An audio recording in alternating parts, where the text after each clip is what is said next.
आंतरराष्ट्रीय मादक पदार्थ गैरवापर आणि अवैध तस्करी विरोधी दिनानिमित्त सांगलीत विद्यार्थ्यांनी सायकल रॅली काढून व्यसनमुक्तीचा प्रभावी संदेश दिला। सहाय्यक आयुक्त समाज कल्याण, समर्थ व्यसनमुक्ती केंद्र Kupwad Miraj, Emmanuel English medium school आणि समर्थ आरोग्य फाउंडेशन कोल्हापूर यांच्या संयुक्त विद्यमाने हा उपक्रम राबवण्यात आला। जिल्हा परिषद ते एसटी स्टँड दरम्यान काढलेल्या रॅलीत विद्यार्थ्यांनी व्यसनमुक्तीच्या घोषणा देत नागरिकांचे लक्ष वेधले। वाढत्या व्यसनाधीनतेपासून तरुण पिढीला दूर ठेवण्यासाठी जनजागृती हाच प्रभावी मार्ग असल्याचे यावेळी मान्यवरांनी सांगितले। या कार्यक्रमात विद्यार्थी, शिक्षक आणि उपस्थित नागरिकांनी व्यसनमुक्तीची शपथ घेत समाजात नशाविरोधी जनजागृती करण्याचा निर्धार व्यक्त केला। उपशिक्षणाधिकारी बाबासाहेब उजगारे, समाज कल्याण अधिकारी योगेश मगदूम, तंबाखूमुक्त शाळा अभियानाचे जिल्हा समन्वयक रवींद्र कांबळे यांच्यासह विविध क्षेत्रातील मान्यवर यावेळी उपस्थित होते। 17 ते 26 जून दरम्यान सुरू असलेल्या नशामुक्त भारत अभियान अंतर्गत हा उपक्रम उत्साहात पार पडला।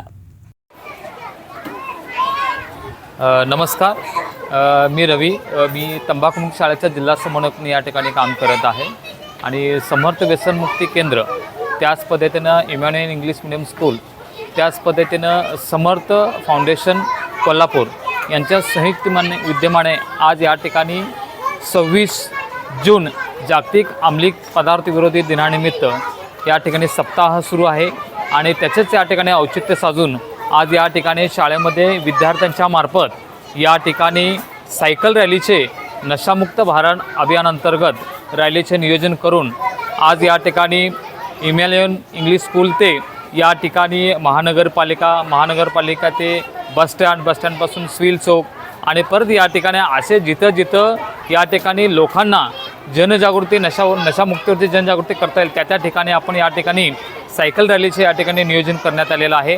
आज जर पाहता सांगली जिल्ह्यामध्ये या ठिकाणी नशेचे जे काही प्रमाण आहे ते खूप वाढत चाललेलं आहे आणि हे नशामुळं अनेक प्रकारे जिल्ह्यामध्ये खून होत आहेत, मारामारी होत आहेत, लूट होत आहेत। ह्या नशेमुळे कुटुंबावरती सुद्धा या ठिकाणी खूप मोठ्या प्रमाणात या ठिकाणी त्याचा परिणाम होत आहे। त्याच पद्धतीनं मुलांच्या शिक्षणावरती सुद्धा या ठिकाणी खूप परिणाम होत आहेत।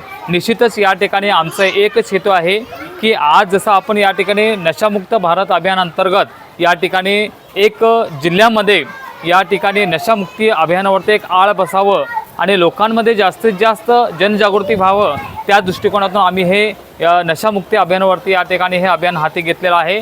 तशाच पद्धतीनं या ठिकाणी सर्व जनतेला मी आवाहन करतो की ज्या ठिकाणी अशा पद्धतीचं सर्रासपणे त्या ठिकाणी ड्रग्स विकले जातात, गांजा विकले जातात, ज्या ठिकाणी अलाउड नाही त्या अवैधरित्या या ठिकाणी त्या पद्धतीने सेवन केले जातात, त्याचं या ठिकाणी तुम्ही रिपोर्टिंग एक जागरूक नागरिक म्हणून या ठिकाणी समाजाच्या हितासाठी आपण विचार करून त्या पोलीस स्टेशनला त्या ठिकाणी दिला तर निश्चितपणे त्यांच्यामार्फत या ठिकाणी कारवाई केली जाईल आणि जर त्यांच्यामार्फत जर कारवाई होत नसेल तर आपण समाजातील सर्व लोकांनी एकत्र येऊन त्याच्याविरुद्ध लढा देणं गरजेचं आहे।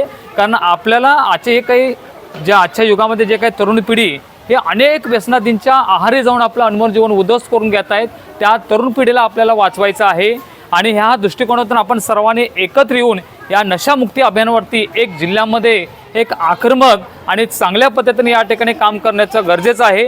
त्या दृष्टिकोनातून मी सर्व या ठिकाणी सांगलीकरांना आवाहन करतो की आपण या नशामुक्त अभियानावरती सामील व्हा आणि आपल्या सांगली जिल्ह्याला, संपूर्ण महाराष्ट्राला या ठिकाणी एक नशामुक्त अभियान अंतर्गत नशाभयमुक्त अभियान हे आपण राबवूया असे या ठिकाणी सर्वांनी आवाहन करतो। थँक्यू सो मच, धन्यवाद।